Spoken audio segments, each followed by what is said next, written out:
सत्संगत जी, प्रेम से कहना। सत्संगत पिछले बरस नवंबर के पहले हफ्ते में ऐसे समागम का इन्हीं मैदानों में आयोजन हुआ था।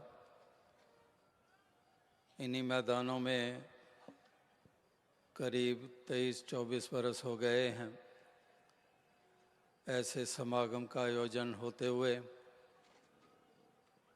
जहाँ पर समागमों के इतिहास को देखें तो कहाँ पर ईदगाह से आरंभ हुआ, कहीं पर नंकारी कॉलोनी के मैदान में, और फिर उसके बाद रामलीला ग्राउंड्स में कितने बरस ये समागम आयोजित होता रहा 60s में और 70s में। और फिर उसके बाद लाल किले के पीछे उससे पहले एक बार इंडिया गेट में भी हुआ। फिर लाल किले के पीछे जो मैदान हैं, जो घाट, राजघाट, शक्ति घाट इत्यादि, उन तीनों मैदानों में इस ऐसे समागम का आयोजन हुआ। और फिर उसके बाद यहाँ पर 87 या 88 में यहाँ पर शिफ्ट हुआ और तब से लेकर लगातार हर साल इस समागम का रूप और विस्तार धारण करता चला जा रहा है। जहाँ पर ऐसा स्वर्गमयी वातावरण, जो प्यार श्रद्धा लिए हुए आप सभी दूर दराज इलाकों से चल कर आए हैं, पिछले बरस के समागम से लेकर अभी इस समागम के बीच में दास को भी सर्दियों में दिसंबर के महीने में यूरोप जाने का मौका मिला। फिर उसके बाद महाराष्ट्र और इसी प्रकार से उत्तराखंड, उत्तर प्रदेश और गुजरात, बिहार और हिमाचल प्रदेश, हरियाणा, पंजाब, तो ऐसे ऐसे प्रांतों में भी जाने का मौका मिला। और गर्मियों में फिर से यूरोप और नॉर्थ अमेरिका यानी कि अमेरिका, कनाडा भी जाने का अवसर मिला। तो सभी जगह के ऊपर यही भाव लिए हुए सभी अपनी सांसारिक, पारिवारिक, सामाजिक जिम्मेदारियों को निभाने के साथ साथ एक भक्ति भरा जीवन जी रहे हैं। चाहे हम उनको वेस्टर्न कंट्रीज़ कहते हैं, वहाँ पर रहकर भी उन्होंने इन मूल्यों को अपनाया हुआ है, चाहे वो यंगस्टर्स हैं। और मिशन में यूथ वाकई ही आज समाज में जैसा यूथ विचरण कर रहा है, उससे भिन्न इनकी सोच और इनकी विजन और इनकी भावनाएं हैं। और इसी प्रकार से ये हिस्सा लेते हैं ऐसे कार्यों में। जहाँ पर इसी बरस, जहाँ बड़ोदरा में गुजरात का प्रांतीय संत समागम हुआ, वहाँ पर रन फॉर वननेस एक मैराथन के रूप में वहाँ पर वो एक इवेंट ऑर्गेनाइज किया गया मिशन के द्वारा। वहाँ पर भी एकत्व का भाव यानी कि वननेस के पहलू को उजागर किया गया, जिसकी आज संसार भर को ज़रूरत है। जो बिखराव है, जो फ्रेगमेंटेशन है, जो बटे हुए हैं, टूटे हुए हैं, कटे हुए हैं, दरारें हैं, जंजीरें हैं, जिन्होंने हमें जकड़ रखा है, जिन्होंने हमें बांट रखा है, और उन सभी से उभर कर एकत्व का भाव स्थापित हो जाए। जो वननेस का नारा दिया गया कि हम सभी एक हैं, 5 तत्वों के बने हुए पुतले, चाहे अमेरिकन है, चाहे कैनेडियन है, चाहे रशियन चाहे जापानीज़, चाइनीज़, कोरियन या फिर अरबिक एस्ट्रलेशियन कंट्रीज़ का है या मंगोलियन फीचर्स का है या आर्यन फीचर्स का है, इरिस्पेक्टिव सभी 5 तत्व के बने हुए हैं। 5 common elements, we all human beings are the composition of these 5 common elements. तो वननेस का एक भाव है, एक सोच है, एक मन के उसके ऊपर आधारित ख्याल है जो इसको उस रूप में अपना लेता है। उन्हीं भावों से इस जीवन के सफ़र को तय करता है। वो आप भी सुकून लेता है, औरों के जीवन में भी बहारें लाता है। लेकिन आज संसार का जब दृश्य हम देखते हैं, जहाँ पर इंसान बटे हुए हैं जाति के आधार पर, भाषा के आधार पर, on the basis of caste, creed, colour, religion, nationalities, regionalism, various ethnic groups, a divided lot this world is. तो महापुरुष संत जनों ने यही प्रयास किए कि इंसान सभी मिलकर रहें, एक हार्मनी के साथ।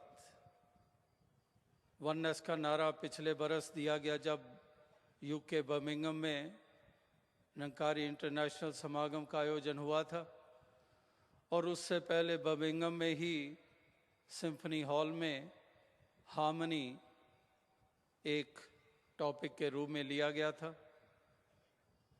तो महापुरुष यही चाहते हैं कि हम हार्मनी के साथ रहें, हम मिलजुल कर रहें।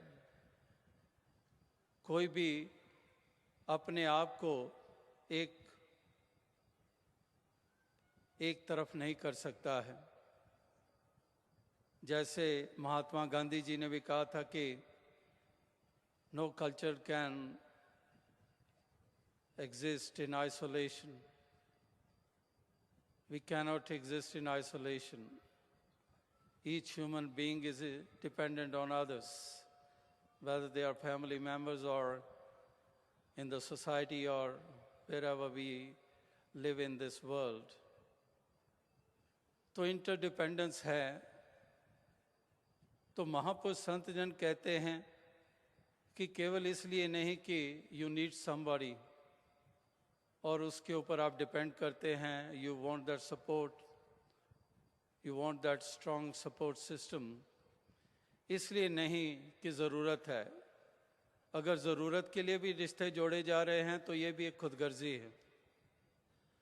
तो महापुरुष संत जन कहते हैं कि हम जिएं एक हार्मनी के साथ, एक ये मान कर के वाकई हम बेशक अलग अलग जिस्म हैं, लेकिन दिल भी चाहे हमारे अपने अपने सीने में धड़कते हैं, लेकिन हमारे उन धड़कते हुए दिलों में एक दूसरे के प्रति दर्द का भाव हो, दूसरे का दर्द बांटने का भाव हो, एक दूसरे को प्यार देने का भाव हो, और इस प्रकार से हम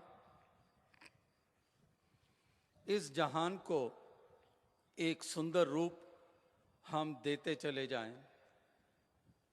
तो इसी प्रकार से अभी चंद रोज़ पहले 16 नवंबर को जो यूएनओ 2 व्हीलर्स के रूप में रैली निकाली गई, जहां पर सभी वो स्वेट शर्ट्स पहने हुए जिस पे टॉलरेंस लिखा हुआ था, टॉलरेंस फॉर पीसफुल कोएग्जिस्टेंस, ये नारा लिए हुए दिल्ली की सड़कों से गुजरे थे कि ये भी इंसान जो हार्मनी की बात हो रही है, जहाँ पर मिलजुल कर रहने की बात हो रही है, अगर टॉलरेंस नहीं होगी, अगर सहनशीलता नहीं होगी, if we are intolerant towards others'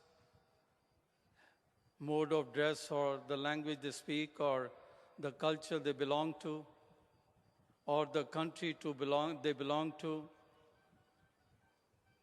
if these are our considerations and we behave with them with that narrow-mindedness, तो उसके कारण फिर एक हमारे जो एक माहौल है उसको खिंचाव मिलता है। अगर सहनशीलता है, अगर टॉलरेंस है, जैसे थोड़ी देर पहले दास ने कहा कि एक फ्लावर बेड में there are so many kinds of flowers in one flower bed. A certain kind of flower doesn't tell the other flower that you get out, I'm not going to tolerate you.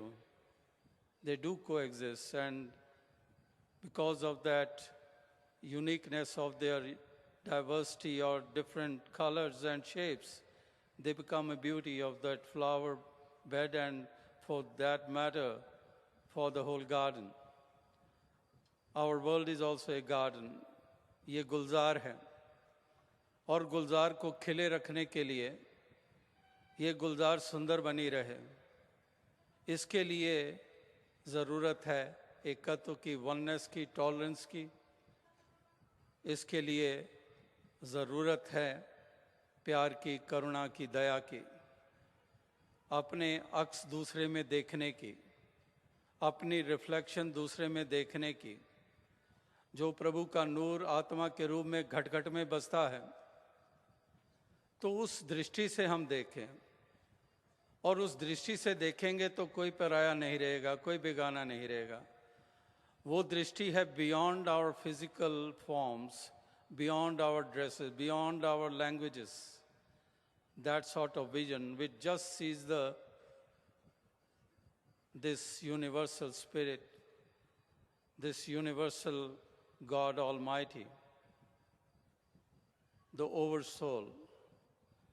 उस दृष्टि से हम देखते हैं तो then there is divinity.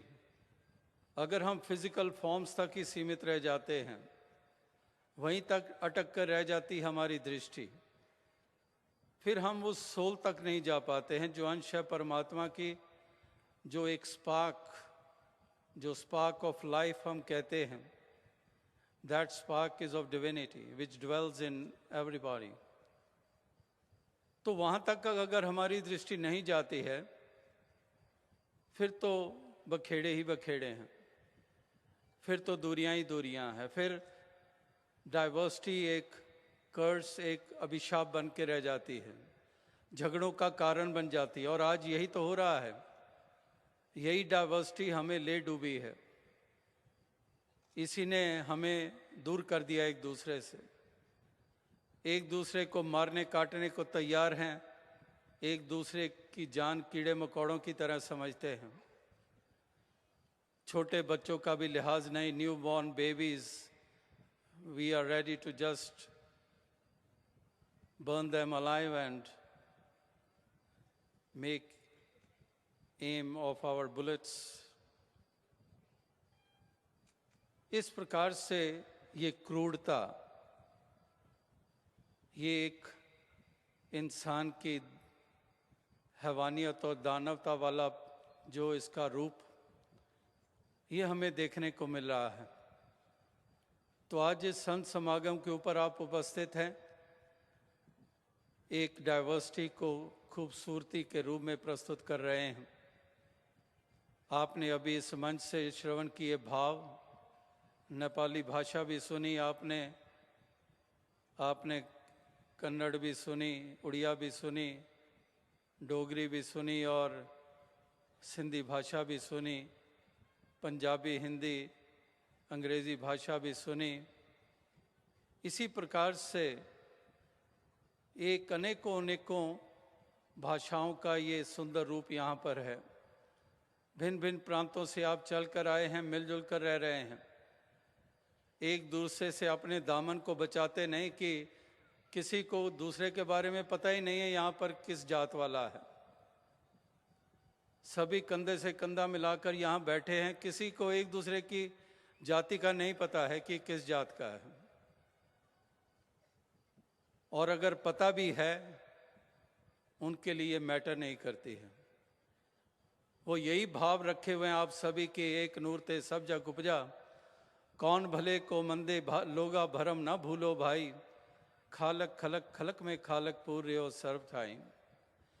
इस प्रकार से आप, ऐसी दृष्टि आपको प्राप्त हुई, ऐसी भावना आपको प्राप्त हुई है और आप संसार के सामने ये मिसाल पेश कर रहे हैं जो वलियों, गुरुओं, पीर पैगंबरों ने सदा से since ages and since centuries जिन्होंने चाहा था इंसान से कि ऐसी दृष्टि वाला बने, ऐसी भावना वाला बने, ऐसे आचरण वाला बने, इस प्रकार से इस धरती को महकाए, प्यार की ठंडी फुहार बनकर ये सब वातावरण को शुद्धित करे।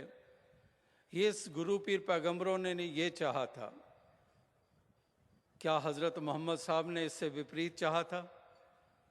क्या भगवान राम ने इससे कुछ विपरीत चाहा था? क्या श्री गुरु नानक देव जी महाराज ने इससे कुछ विपरीत चाहा था? कोई वली, गुरु, पीर पैगंबर ने इससे विपरीत नहीं चाहा था। उन्होंने यही चाहा था कि इंसान के रूप में पैदा तो हुए हैं लेकिन इंसानियत से युक्त होकर जिएं, वैर, ईर्ष्या, नफरत के भाव को तज के प्यार, करुणा, दया के भाव से युक्त होकर जिएं। इस तरह से सभी एक दूसरे के काम आए। ये उनकी शिक्षाएं थी, ये उनका मार्ग निर्देश था। लेकिन हमें मिल गए अज्ञानता वाले और हमें भटका दिया, बहका दिया, लड़ा दिया, हमारे मन में जहर घोल दी और हम एक दूसरे को एक आंख भाते नहीं हैं। इस कदर हमारे मनों में ये जहर घोल दी। जो एक पावन संदेश था गुरु पीर पैगंबरों का, उसको इस कदर मायने दे दिए और इस कदर लोगों के दिमाग में ऐसे भाव भर दिए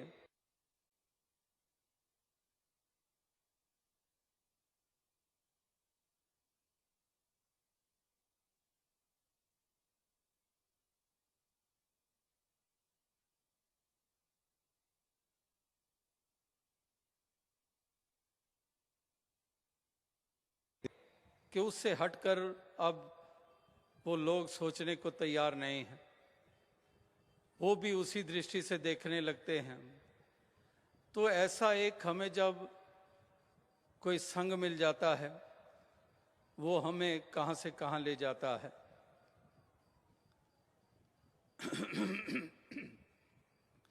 जैसे किसी शायर ने कहा है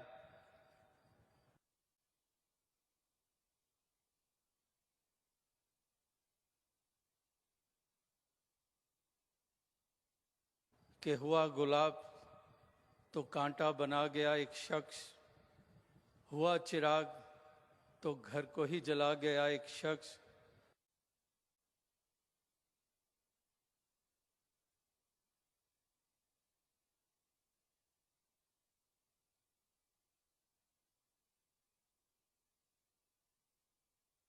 पलट सकूं ना आगे बढ़ सकूं, ये कैसी राह पे चला गया एक शख्स।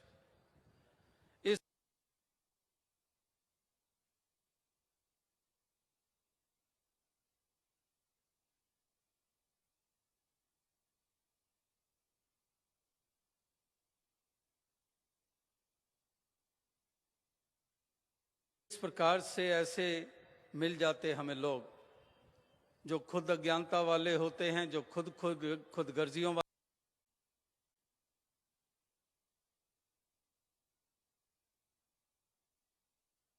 वाले होते हैं। वो धर्म के नाम पर लड़वाएंगे, हम में दूरियां पैदा करेंगे।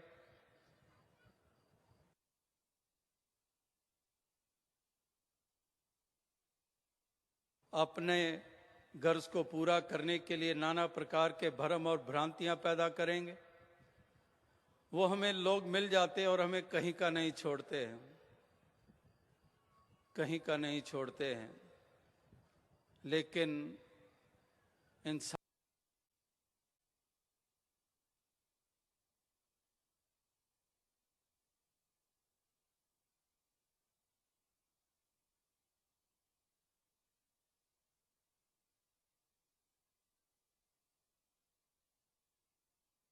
इंसानों की मति के ऊपर ऐसा पर्दा पड़ जाता है कि उनको एहसास नहीं होता कि गुरु पीर पैगंबरों ने क्या कहा था, उससे ध्यान ही हट जाता है।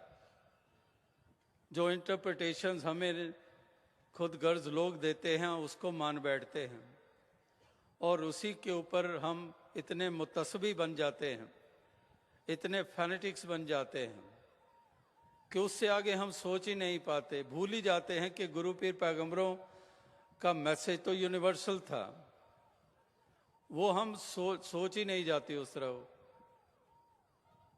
इस तरह से महापुरुष संत जन हमेशा हर युग में, हर दौर में इंसानों का ध्यान इस ओर दिलाते आए हैं कि कहीं तुम भी उसी बहाव में तो नहीं बह गए हो, कहीं तुम भी तो असलियत से नाता तोड़ तो नहीं बैठे हो, क्या तुम्हारी भावनाएं संकीर्ण तो नहीं हो गई हैं, कहीं तुम भी राम अल्लाह के नाम पे उलझते नहीं गए हो। जानो कि राम और रहीम में कोई अंतर नहीं है, पैगंबरों में कोई अंतर नहीं है, इंसानों में कोई अंतर नहीं है, सभी एक से ही आए हैं, एक की ही उपज है और सभी में एक का ही नूर वास करता है। और जैसे पहले कहा कि सभी में तत्व भी एक जैसे ही लगे हैं। ऊंची जाति वाली में एक तत्व ज्यादा नहीं है। जिस जाति को दुत्कारते हैं छोटी जाति कहकर, उसमें एक तत्व कम नहीं है। माटी एक अनेक भांति कर साजी साजन हारे, ना किच पोच माटी के भांडे और ना किच पोच कुम्हारे। इस प्रकार से ये महापुरुष संत जनों ने ये एक संदेश और पैगाम ये युगों युगों से ये दिए हैं और इसी प्रकार से ये हमारे मनों में भी जो विशालापन है, अज्ञानता के कारण है, इसको दूर करते चले जाएं। ये बहुत हमारे मन को विशालापन किया गया है और हो रहा है। जितनी देर अज्ञानता होती है, जितनी देर हमें असलियत समझ में नहीं आती है, जैसे पहले भी सूफी संतों ने कहा है कि गल समझ लई फिर रौला की, राम रहीम ते मौला की। ये बात समझने वाली है, जो समझ जाएं, उजाला हो जाए तो बात बन जाती है। भटकी हुई चाल संभली हुई चाल बन जाती है। दानवता मानवता में तब्दील हो जाती है। नफरत करुणा प्यार में तब्दील हो जाती है और इसी से हमारा और औरों का लाभ होता है। तो ये जो जहरीलापन है, जिन्होंने विशालापन किया हुआ है हमारे मनों को और हमारी भावनाओं को, और उसी के कारण हमारा व्यवहार भी विशाला बन जाता है, तो इससे बचाव हो, इससे उभरें। अभी पीछे ही और अभी भी आप जानते हैं कई कई बीमारियां हम देखते हैं और दिल्ली में विशेषकर आपने डेंगू फीवर का जिक्र सुना है, कितनों के ऊपर उसका असर हुआ। अब वो कोई हाथी जितना तो है नहीं, वो मॉस्किटो, वो मच्छर कितना आकार है उसका, छोटा सा आकार वाला भी कहर ढा देता है। प्लेटलेट काउंट्स कितने गिर जाते हैं। एक छोटा सा मच्छर पता ही नहीं चलता कि कितना हमें रोगी बना देता है, कईयों की जान भी चली जाती है।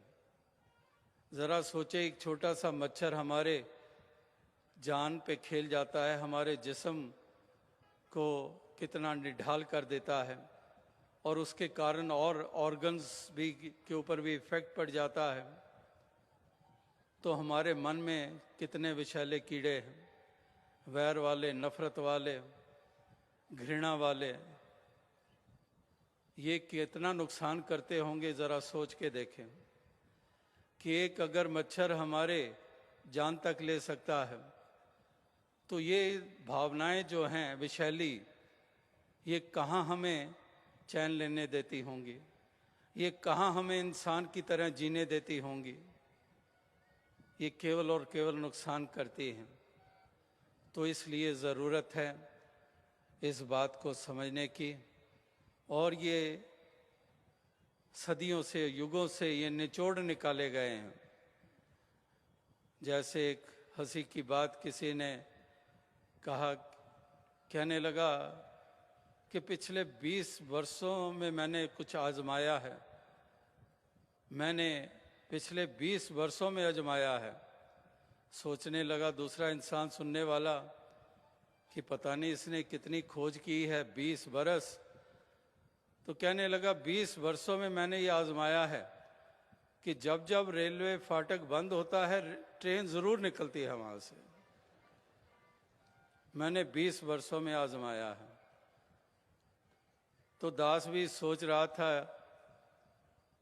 कि जिस तरह से वो फाटक बंद होने को कह रहा है कि वहां से अवश्य ट्रेन निकलती है, तो ये भी एक सरल सी बात है, कोई 20 वर्षों वाली बात नहीं है, कोई बहुत इसमें डीप जाने वाली बात नहीं है।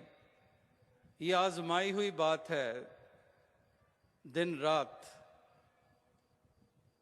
आजमाई बात है कि अगर अहंकार है आनंद नहीं, अगर संकीर्णता है तो आनंद नहीं, अगर प्रेम करुणा का भाव नहीं, वाणी में अगर मिठास नहीं, तो अवश्य कड़वे बोल दिलों को दुखाते ही दुखाते हैं, दूरियां पैदा करते ही करते हैं। तो इस प्रकार से ये एक निचोड़ ये युगों युगों से निकाले गए हैं और इसीलिए महापुरुषों के संदेश और पैगाम वो इसी के ऊपर आधारित हैं जो आज भी दोहराए जा रहे हैं। तो यही अरदास, यही प्रार्थना की जाती है कि दातार ऐसी कृपा करे कि सभी इंसान ऐसी सुमति से युक्त हों, ऐसी जागृति से युक्त हों, ताकि सभी समय की संभाल करें। ये जो जीवन का सफ़र बहुत लंबा चौड़ा नहीं है, अगर हम कुछ डेकेड्स भी जी लें, फिर भी महापुरुष कहते हैं कि इटर्निटी के मुकाबले में ये एक स्पार्क से भी कम है, एक ब्लिंकिंग ऑफ एन आई से भी कम है। अगर टाइमलेसनेस को देखें, अगर इटर्निटी को देखें, तो ये 60 बरस, 70 बरस, 90 बरस, 100 बरस क्या मायने रखते हैं। तो ये क्षण भंगुर सा हमारा जीवन, इसकी इस रूप में कदर करें कि हम जीवन की चाल को सुंदर बनाएं, हम नाता जोड़ें इस प्रभु परमात्मा ईश्वर से, इसको दिल में बसाएं, गुरु पीर पैगंबरों की मति से युक्त हों और मानव भाईचारे की भाव से युक्त होकर एकता के सूत्र में बंध कर दोजख नहीं जन्नत बनाते जाएं इस धरती को, इस संसार को। तो दास देख रहा है कि समय काफ़ी आगे बढ़ चुका है और अधिक शब्दों का सहारा ना लेते हुए दास इस समागम के पहले रोज़ की अपनी इस भावना शब्दों के रूप में जो है इसको विराम देता है। और अभी 2 रोज़ और बाकी हैं, और भी सुंदर फूलों की महक जो महापुरुष अपने भाव रखेंगे वो आप उसको श्रवण करेंगे, आनंद लेंगे और इस समय को इसी तरह से प्यार के साथ बिताएंगे, मर्यादा डिसिप्लिन के साथ बिताएंगे। साथ संगत जी, धन्य।